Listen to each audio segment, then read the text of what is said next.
Hello again and welcome back to Austin's Amercian Flyer YouTube page.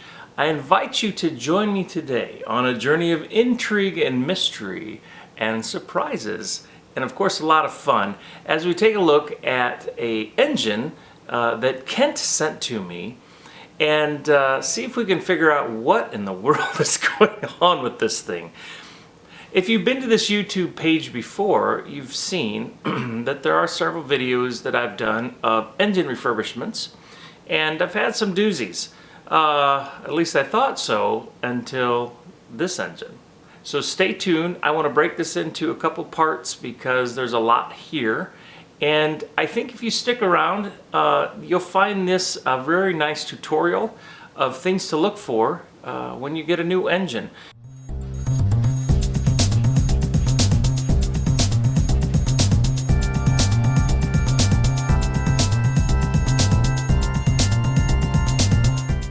And when you're dealing with antique trains like we are here, somebody during the previous 3, 4, 5, 6 decades has needed to do some repairs.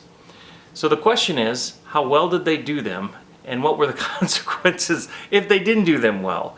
So join me as we take a look and investigate and see what we can figure out as we problem solve what is wrong with a 312 engine. Okay, this engine has an SIT or smoke in tender unit, so I put it on some track, applied some power, and checked the switch at the bottom and didn't seem to get any response from the motor inside the unit. As you can hear them, they usually make a chuff sound and they spit smoke out. Well, once I didn't get any response, I thought, well, I'm going to go ahead and take this apart and see what I can find out. As I flipped it over, as you can see in the video, I noticed 2 of the pickup wheels were not brass but steel. So that told me right away, oh boy, someone's gotten into this thing. There were also 2 screws missing from the underside of the tender. Again, telltale sign that it's been worked on probably several times and the screws went missing. And then, just as if that wasn't enough proof, the wiring was all kinds of colors and certainly not factory spec. And the solder joints looked a bit rough, but I was determined to see if I could get this thing to run first, and so I played with the switch a little more and saw, well, yeah, I think maybe it wasn't making good contact. So I hooked up some power to it and tried to see if the thing would work at all, and was pleasantly surprised that I heard some humming, and then I gave it a little more power and it kind of sprung to life.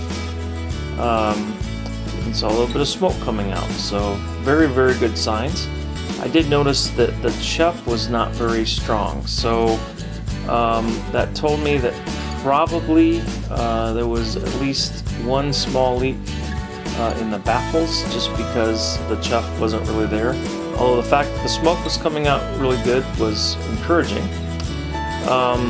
So then I decided to do a few more adjustments on the unit a little bit.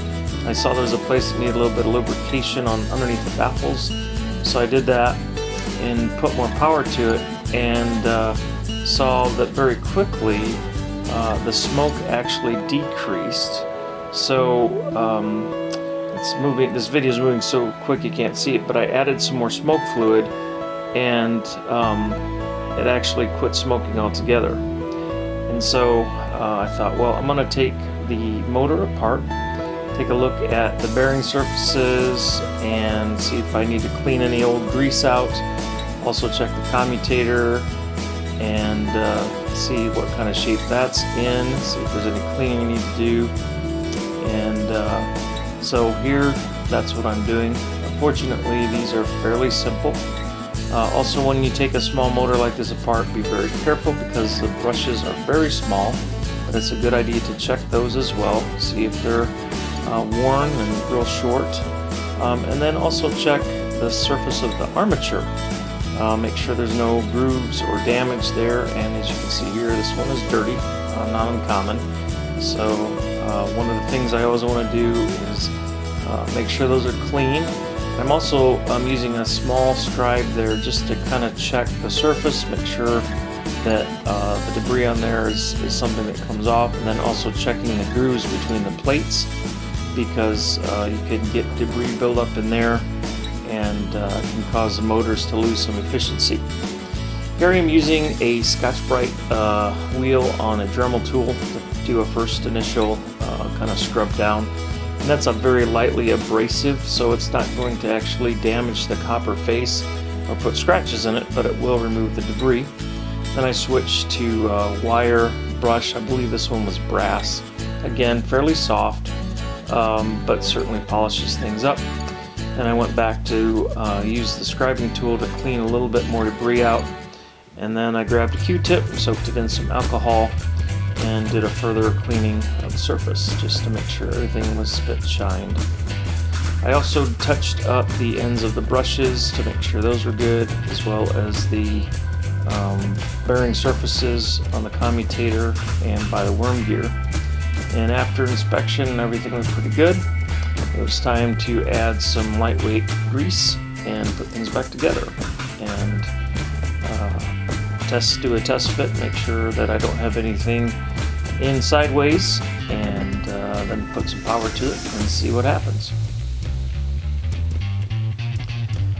One of the things that's very important to know is that the kind of grease you use with these old machines is a kind of grease that will not hamper or negatively interact with the metal surfaces or plastic that gets on it. The particular grease that I'm using is actually a low temperature food grade grease that's not supposed to negatively interact with plastics. So a little bit of health and safety warning there. So here we go. The motor's running like a top. Again, I've got everything sped up just because there's lots and lots of time that went by here. But again, I'm noticing that the more I run the Baffle, the less effective it seems to be. And at this point, there's actually no smoke coming out. I don't hear any chuff whatsoever. And so I decided I better do a better inspection of the Baffle. And so I've actually had another unit where I did replace the Baffle. And so I've had that experience before.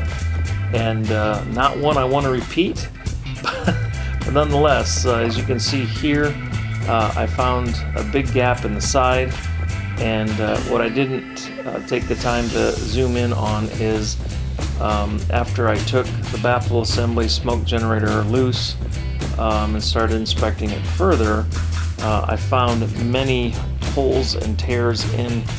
I don't know if those happened just, in the last short amount of time as I got the thing running again, or if they had been there already. But I decided to try something that I'd heard worked when it came to repairing baffles. And so I went to my local box store, which in this case was a Menards, and I bought some liquid electrical tape. It kind of reminds me a little bit of rubber cement. And comes in 4-ounce bottles. You can get it in different colors. I decided to get black since that's the color of the baffles.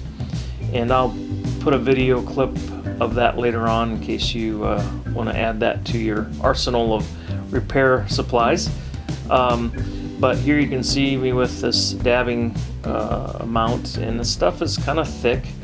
And so I was trying not to get it on too heavy, but I actually had some complete voids or holes that I was trying to cover up. And since I hadn't done this before, I put some on, and I came back with a small screwdriver and kind of moved it around again.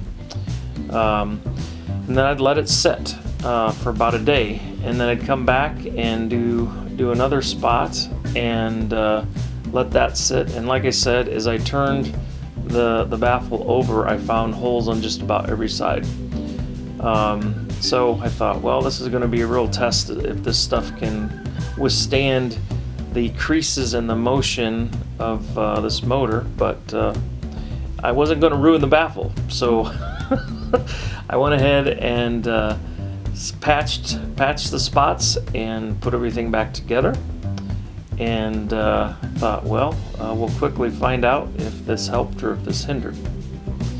One of the other things that I wanted to mention as I'm putting this back together is slotted screws are what were used by Gilbert Flyer, and you want to be real cautious when putting together or taking apart the engines that have these screws, and use a small screwdriver that really fits. You want one that's going to be a nice snug fit in the slot. I also would actually recommend you do not use a power tool, because power tools can very quickly shred the tops of old screws. Again, just something to think about. Here, I actually went to the hardware, and I'll talk more about this in a little bit, and bought some additional screws. There was only one down below holding the smoke assembly to the frame, and so I bought a couple more and added those. And voila! I was very tickled with what happened.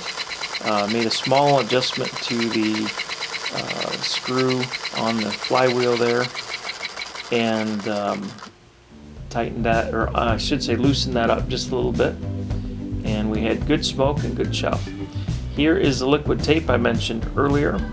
The other thing I wanted to mention too, this may or may not be helpful, but a lot of different hardware stores, especially small-time local hardware stores, will have groups of screws.